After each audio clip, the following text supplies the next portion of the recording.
Software engineering में हम human aspects of software engineering यानी अध्याय 6 देख रहे हैं। इसमें हम प्रेसमैन साहब की किताब है सॉफ्टवेयर इंजीनियरिंग अ प्रैक्टिशनर्स अप्रोच, इसको फॉलो कर रहे हैं।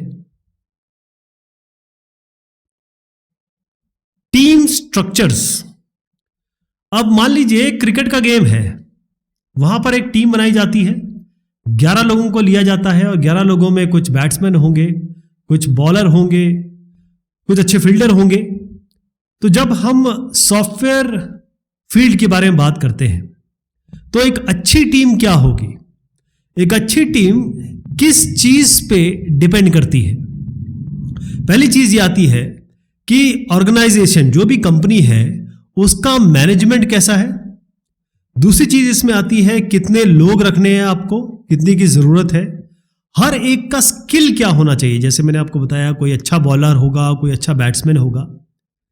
इसके अलावा जो आप प्रॉब्लम है, मान लीजिए ये क्रिकेट आप खेल रहे हैं केन्या के साथ या नामीबिया के साथ, तो आपकी टीम कैसे होगी। लेकिन अगर आप इंग्लैंड के साथ खेल रहे हैं या न्यूजीलैंड के साथ खेल रहे हैं, तब आपकी टीम थोड़ी अलग हो जाएगी क्योंकि प्रॉब्लम अलग हो गई है। तो मैंतेई साहब है, उन्होंने कुछ चीजें बताई इसमें। उन्होंने कहा कि जब हम एक सॉफ्टवेयर इंजीनियरिंग की टीम या सॉफ्टवेयर डेवलपमेंट के लिए एक टीम तैयार करते हैं, तब उसमें क्या क्या चीजें आती हैं। पहली चीज आती है कि जो सॉफ्टवेयर आपको बनाना है, जो ऐप आपको बनाना है, जो वेबसाइट आपको बनानी है, उसकी डिफिकल्टी क्या है। क्या वो एक छोटी प्रॉब्लम है, क्या वो एक बड़ा प्रोजेक्ट है।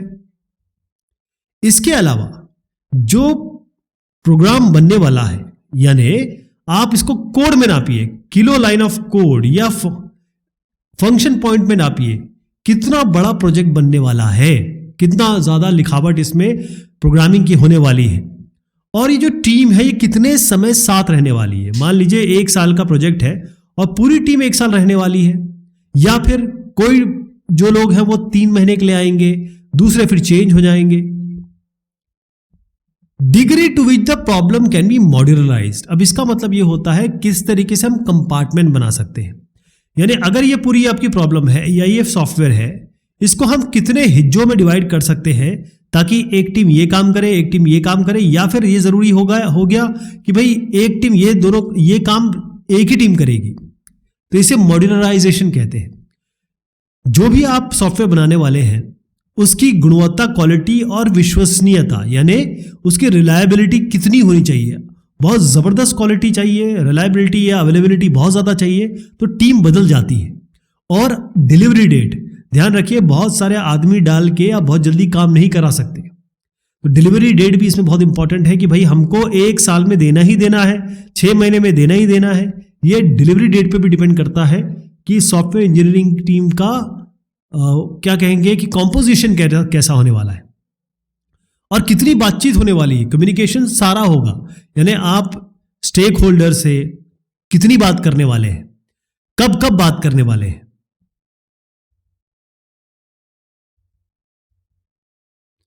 यहां पर एक साहब आप देख रहे हैं, इनका नाम है लैरी कॉन्स्टेंटाइन साहब। अब ये लैरी साहब जो है, इन्होंने 4 ऑर्गेनाइजेशनल पैराडाइम्स बताए। ऑर्गेनाइजेशन का मतलब होता है आपका संस्थान, और पैराडाइम का मतलब होता है कि भाई वो तरीका, या इसको समीकरण कहते हैं। अलग अलग सॉफ्टवेयर इंजीनियरिंग टीम को बनाने के अलग अलग समीकरण हो सकते हैं, और ये डिपेंड करता है काम कैसा है, सॉफ्टवेयर प्रोजेक्ट कैसा है। तो ये 4 मैं आपको दिखा रहा हूं, एक एक करके इनके बारे में चर्चा करूंगा। एक है क्लोज्ड पैराडाइम। ये जो आप देख रहे हैं क्लोज्ड पैराडाइम, ये जो होता है ये फॉलो करता है ट्रेडिशनल हायरार्की ऑफ अथॉरिटी, यानी सबसे सीनियर आदमी यहां होगा, फिर ऐसे होंगे उसके नीचे, फिर यहां पर लोग होंगे इनके नीचे ऐसे। तो इसको हम ट्रेडिशनल मतलब होता है कि जो बहुत समय से चला आ रहा है और हर ऑर्गेनाइजेशन में ऐसा होता है, इसको हायरार्की कहते हैं। ये सबसे सीनियर, फिर जूनियर, इस तरीके से अथॉरिटी हो सकती है। ये अगर जो काम पहले हो चुका है उसको करना है तो बहुत अच्छा काम करता है ये जो पैराडाइम है।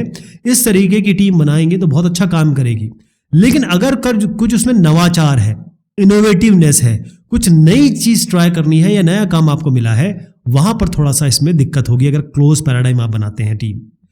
एक टीम बनाने का तरीका है रैंडम पैराडाइम।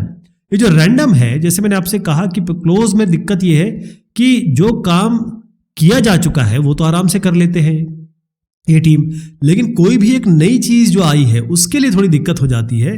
तो ये जो रैंडम टीम है या रैंडम पैराडाइम है, इसमें टीम का स्ट्रक्चर ऐसा रिजिड नहीं होता और थोड़ा लूज होता है, और यहां पर जितने भी मेंबर्स होंगे उनका कितना इनिशिएटिव है, उनका कितना मोटिवेशन है, वो लोग कैसा काम कर रहे हैं, वो ज्यादा जरूरी है।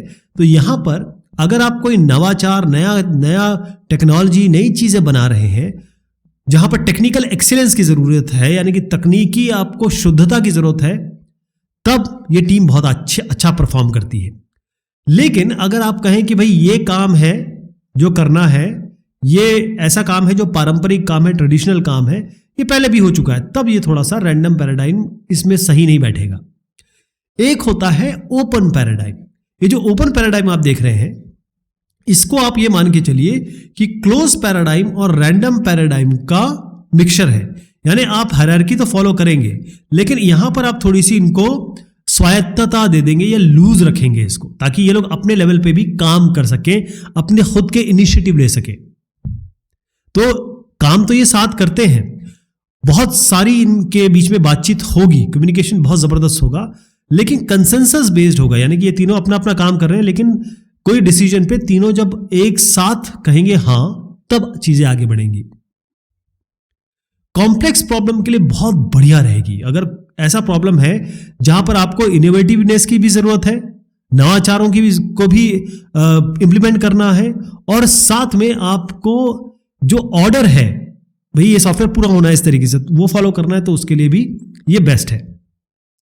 सिंक्रोनस पैराडाइम, अब आप यहां पर देखिएगा, सिंक्रोनस पैराडाइम। सिंक्रोनस मतलब ये होता है कि जैसे मान लीजिए आप कुछ बोल रहे हैं, एक वीडियो बना रहे हैं, और आप बोल कुछ और रहे हैं और आवाज कुछ और रही है, मतलब ऑडियो और वीडियो मैच नहीं हो रहा है, तो इसको हम कहते हैं ये सिंक्रोनस नहीं है। ऑडियो वीडियो मैच करेगा उसको हम सिंक्रोनस कहते हैं, इसका शाब्दिक अर्थ ये होता है। यहां पर क्या होता है कि जो टीम बनती है, क्लियर यहां पर दिया सिंक्रोनस, इसमें एक अलाइनमेंट है। ठीक, देखिए यहां पर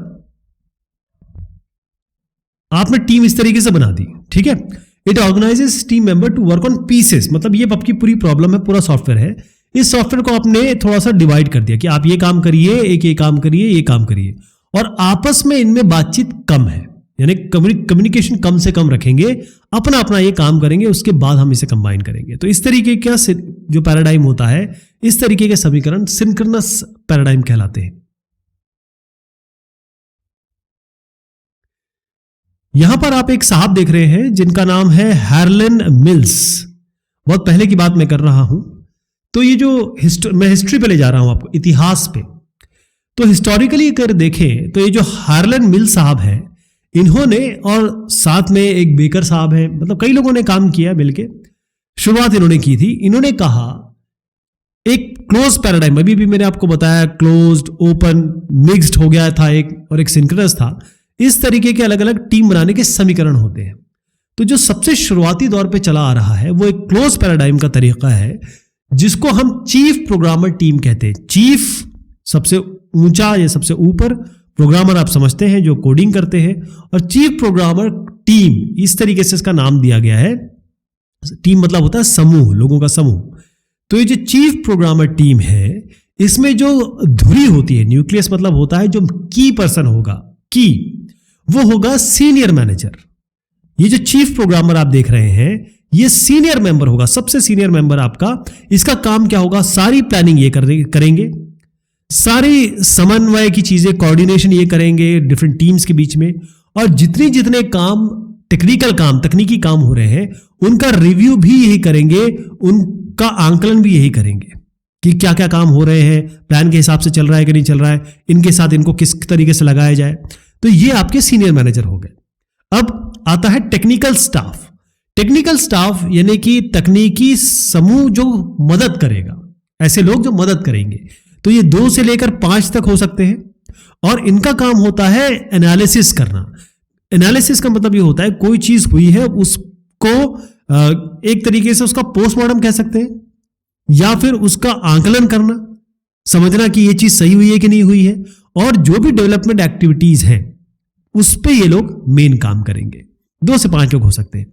एक बैकअप इंजीनियर होता है, जो ये जो सीनियर मैनेजर है, सीनियर इंजीनियर मैंने कहा, इनको सपोर्ट करेगा। अब कभी कभी क्या होता है, सीनियर इंजीनियर की कंपनी छोड़ के चले गए या इनका देहांत हो गया या कोई भी बात हो गई, तो उसको रिप्लेस करने के लिए बैकअप इंजीनियर जो इनके साथ ही काम करता है, सपोर्ट करता है।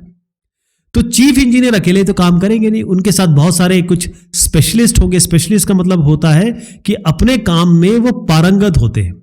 तो अकेला काम, देखिए मैं सॉफ्टवेयर वाला आदमी हूं, आप हार्डवेयर वाले आदमी हैं, और मैं आपको कहूं कि भाई सॉफ्टवेयर डेवलपमेंट में चले जाओ, हेड करो टीम को, तो आप कैसे करोगे? आपको टीम चाहिए।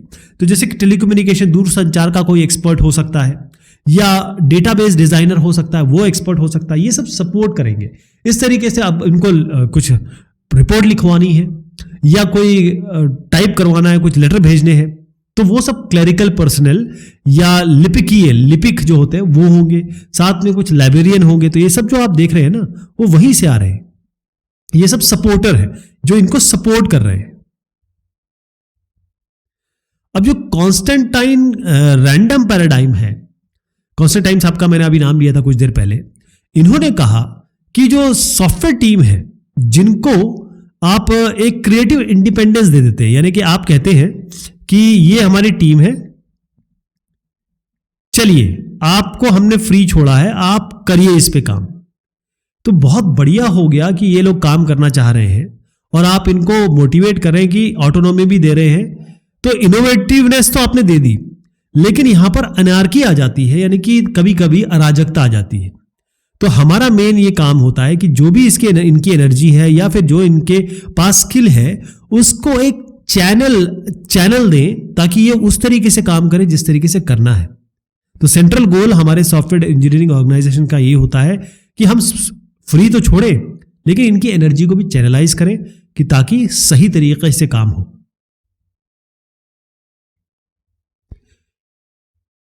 एजाइल टीम्स, जो एजाइल टीम्स होती हैं, एजाइल का मतलब होता है लचीला, फुर्तीला, यानी जो आराम से मोल्ड हो सके।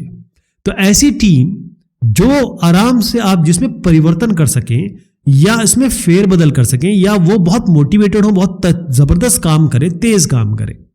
तो अजाइल सॉफ्टवेयर डेवलपमेंट ये बताया गया था कि ये एक इंजेक्शन है या ये एक दवाई है जो पहले प्रॉब्लम जो हो रही थी सॉफ्टवेयर डेवलपमेंट लाइफ साइकिल्स में, जैसे आपकी वाटरफॉल मॉडल हो गया, स्पाइरल हो गया, इटरेटिव, प्रोटोटाइप, जो भी थे, उनके लिए इंजेक्शन था कि भाई जो उनकी परेशानियां या दिक्कत है उसको कैसे ठीक किया जाए। तो उसके लिए एजाइल सॉफ्टवेयर डेवलपमेंट आया। ठीक है जी। तो एजाइल फिलॉसफी ये कहती है कि कस्टमर सबसे ऊपर है, उसको आपको सेटिस्फाई करना है, उसका काम आपको सही तरीके से करना है, और आप पूरी तरीके से प्रोडक्ट बनाने के लिए वेट ना करें, आप इंक्रीमेंट में दें, यानी यूजर को थोड़े थोड़े देर में एक दो महीने में आप कोई ना कोई प्रोडक्ट देते रहे। आप थोड़ी सी ऐसी टीम बनाएं जो हाईली मोटिवेटेड हो, यानी बिल्कुल एनर्जेटिक हो और वो काम करने के लिए इच्छुक हो, ऐसा माहौल पैदा करें। इनफॉर्मल मेथड मतलब है आपस में बातचीत करें, थोड़ा सा कम्युनिकेशन गैप ना हो, और जो फॉर्मल तरीके होते हैं यानी जो बाकी ऑर्गेनाइजेशन में हम भी देखते हैं वैसा ना हो, जैसे दोस्ती का एनवायरनमेंट हो, थोड़ा सा एक फ्रेंडलीनेस का एनवायरनमेंट हो काम करने के तौर पे। जितने भी हमारे काम हैं उसमें हम डॉक्यूमेंटेशन बहुत ज़्यादा पैदा ना करें, और जितना भी डेवलपमेंट हो रहा है उसको जितना सिंपल रखें उतना बेहतरीन है। अगर आपने बहुत बड़ा software development life cycle choose कर लिया और उसमें इतने सारे काम करने पड़ रहे हैं, बेटर यह है कि आप सॉफ्टवेयर डेवलपमेंट पे ध्यान दें। The generic agile team, agile team वो होती है जो फुर्तीली टीम होती है, तेज टीम होती है और बहुत तेजी से काम करती है और बड़ी लचीली होती है। तो अजाइल टीम के बारे में हम जब जेनेरिक बात करते हैं, यानी कि एक ऐसी टीम जो जनरलाइज हम कर सकते हैं, हाँ ऐसी होनी चाहिए। तो अजाइल फिलॉसफी या फिर जो स्फूर्ति या लचीलापन वाली जो फिलॉसफी है, जो सोच है या कहे अवधारणा है, वो क्या कहती है? वो ये कहती है कि जो हर एक आदमी इस टीम का मेंबर है, चाहे ये साहब हो चाहे ये साहब हो, इनकी जो एक्चुअल कॉम्पिटेंसी है, इनके पास जो अपनी स्किल है, जिसमें ये काम में पारंगत है, बेस्ट है, उसको मिला के और उसको हम कोलैबोरेट कर लें, इन सबको मिला लें, तब हमारा सक्सेस मिलेगी। इस टीम के हर मेंबर के मैक्सिमम पोटेंशियल को अगर हम निकाल सकें तब हमें सक्सेस मिलेगी। तो यहां पर दो साहब आप देख रहे हैं, एक जिम साहब है, एक एलिस्टर कॉकबर्न साहब है। अब इन्होंने कहा कि यदि लोग अच्छे हैं बहुत अच्छा हो जाएगा, लेकिन अगर लोग अच्छे नहीं हैं तो फिर हमारा काम कैसे बनेगा। अगर यूजर की बात करें और कोई पॉलिटिक्स उसमें आ जाए, यानी कोई सपोर्ट नहीं कर रहे हैं आप एज अ टीम को आपको सपोर्ट भी तो करना पड़ेगा, तो यहां पर फिर दिक्कत हो जाएगी। ध्यान रखें कि अगर आप सपोर्ट नहीं करते हैं टीम को तो फेलियर होने के चांसेस ज्यादा है। इसीलिए अजाइल टीम खुद अपने आप को सपोर्ट करती है, या कि सेल्फ ऑर्गेनाइजिंग होती है, खुद ही अपने आप को ऑर्गेनाइज करती है। अब इसमें कॉन्स्टेंटाइन साहब का मैंने आपको रैंडम, ओपन, सिंक्रोनस ऐसे पैराडाइम बताए थे। तो वो कोई भी पैराडाइम लेके, कोई भी टीम स्ट्रक्चर लेके अपना खुद परिवर्तन कर सकती है। तो बहुत सारे ऐसे एजाइल प्रोसेस मॉडल्स हैं, जैसे एक्सट्रीम प्रोग्रामिंग है, स्क्रम है, ये सब। इसमें क्या होता है कि जो टीम है उसको पूरा का पूरा स्वायत्ता या ऑटोनॉमी दे दी जाती है, फ्रीडम दे दी जाती है कि चाहे आप प्रोजेक्ट मैनेजमेंट के काम कर रहे हैं, यानी आपका जो परियोजना है उसका प्रबंधन आपको करना है, आप खुद करिए। जो भी टेक्निकल डिसीजन लेने हो, यानी जितने भी आपको तकनीकी इसमें कोई फाइनलाइज करनी है किस चीज को, तो आप खुद ही करें।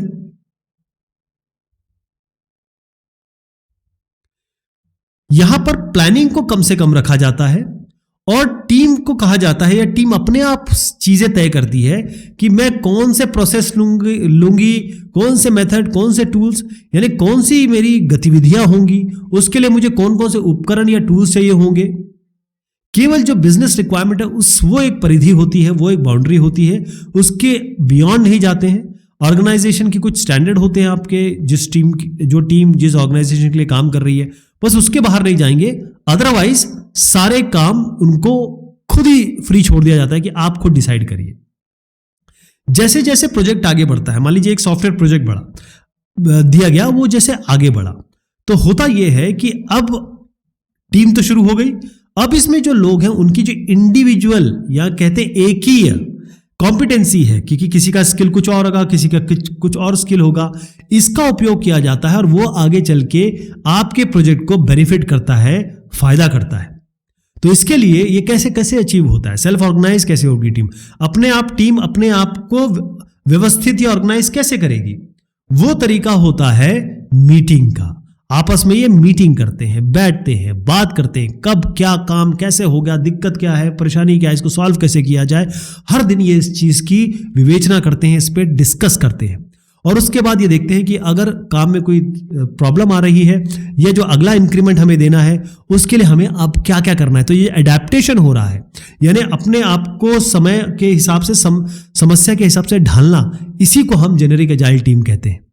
हर दिन आपस में बातचीत, खुद का परिवर्तन, यानी कि टीम में परिवर्तन, बातचीत में परिवर्तन और समस्या के हिसाब से प्रॉब्लम सॉल्विंग तकनीक लगाना, वो तब तक करते हैं जब तक पूरा का पूरा सॉफ्टवेयर डिलीवर नहीं हो जाता। The XP team. अब एक्सपी का मतलब होता है एक्सट्रीम प्रोग्रामिंग। अब यह भी एक एजाइल का तरीका है, आपको पता है एक्सट्रीम के बारे में हम काफी बात कर चुके हैं। तो बेक साहब कहते हैं 5 ऐसे वैल्यूज हैं, 5 ऐसी सोच है एक्सट्रीम प्रोग्रामिंग के लिए, जो अगर आप लाएंगे, जो आप फॉलो करेंगे, तब आपका बहुत अच्छा काम बन जाएगा। क्योंकि एक्सट्रीम प्रोग्रामिंग को फॉलो करेंगे, एक्सट्रीम प्रोग्रामिंग आपको याद है मैंने बहुत अच्छे से समझाया है, उसमें बहुत सारी चीजें आती है, पेयर प्रोग्रामिंग आती है, आपस में बातचीत आती है, बहुत सारी चीजें उसमें थी, यूजर्स स्टोरीज बनती थी और उसके बाद उसके हिसाब से काम होता था। यूनिट टेस्ट पहले बन जाते थे आपके सॉफ्टवेयर बनने से पहले। तो अगर उसको फॉलो करना है तो आपको ये सब चीजें होनी चाहिए, कम्युनिकेशन, सिंप्लिसिटी, फीडबैक, करेज और रिस्पेक्ट। कम्युनिकेशन का मतलब होता है संचार, बातचीत। सिंप्लिसिटी का मतलब होता है सादगी। फीडबैक का मतलब होता है प्रतिक्रिया यानी कि रिजल्ट आना, और अपना जब प्रोडक्ट देंगे तो वहां से जो रिजल्ट आ रहा है। करेज का मतलब होता है साहस, और रिस्पेक्ट का मतलब होता है इज्जत, किसी को इज्जत देना। अब ये कैसे आता है इसमें? अगर आपको एक्सपी टीम है और ये 5 वैल्यूज होनी चाहिए, तो इसमें पहली चीज आ रही है कम्युनिकेशन, बातचीत। तो बातचीत कैसे होगी? बातचीत बहुत जरूरी है, चाहे आप टीम मेंबर हो, टीम आपस में टीम मेंबर बातचीत कर रहे हो, या आपकी टीम उन लोगों से बात कर रही हो जिन्होंने आपको काम दिया है, क्योंकि वही बताएंगे आपको क्या उनको काम चाहिए, क्या फीचर, क्या फंक्शन होने चाहिए, क्या कार्य करने के लिए एबल हो वो जो सॉफ्टवेयर बनवाना चाहते हैं।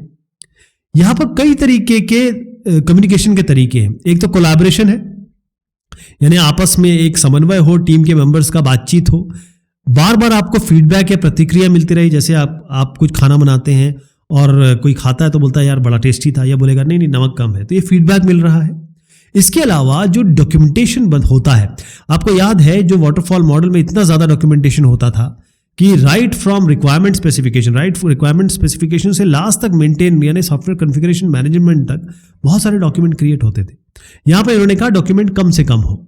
और सिंप्लिसिटी के लिए क्या करेंगे, यानी सादगी, बहुत इजी हो, बहुत जैसे कहते हैं ना बड़ा सदाचारी व्यक्ति है, उस तरीके का कुछ यहां पर हो।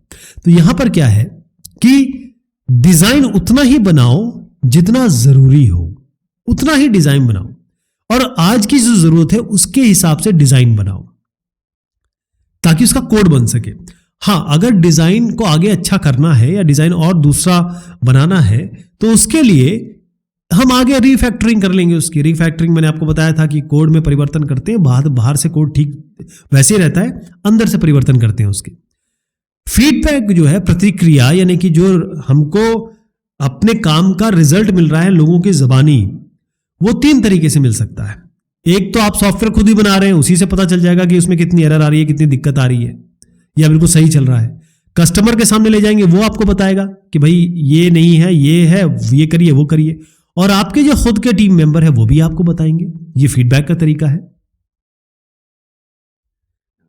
तो एक्सपी टीम, क्योंकि यहां पर हम सॉफ्टवेयर को अलग अलग टेस्ट से गुजारते हैं, यूनिट टेस्ट हो गया, उसके बाद इंटीग्रेशन टेस्ट हो गया, रिग्रेशन टेस्ट, तमाम तरीके के टेस्ट होते हैं।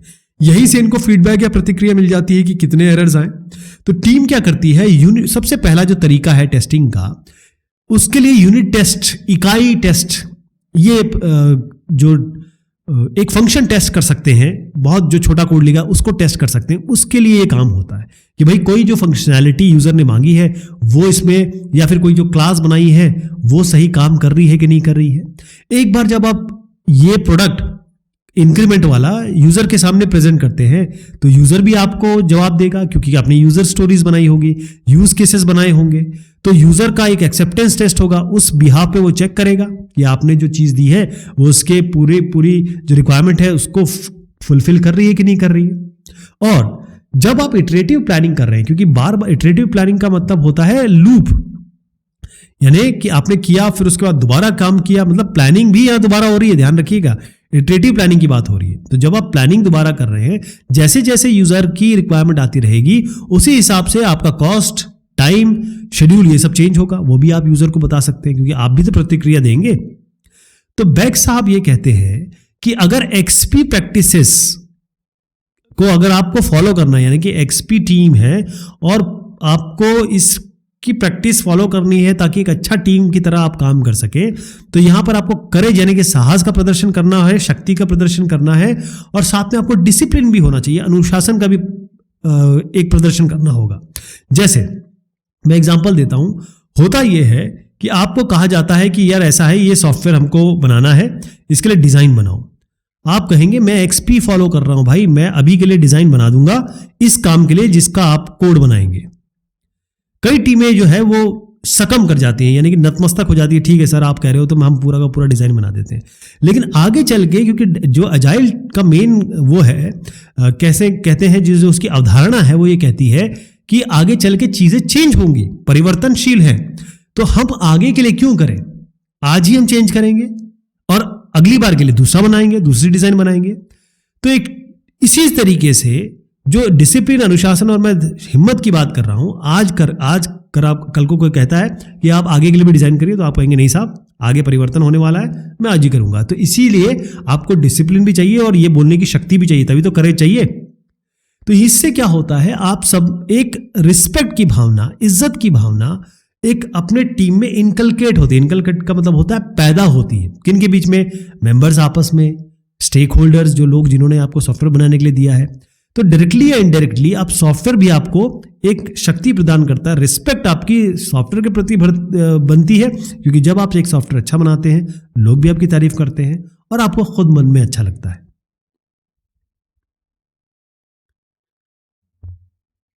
The impact of social media, अब इसकी चर्चा हम करेंगे अगली बार।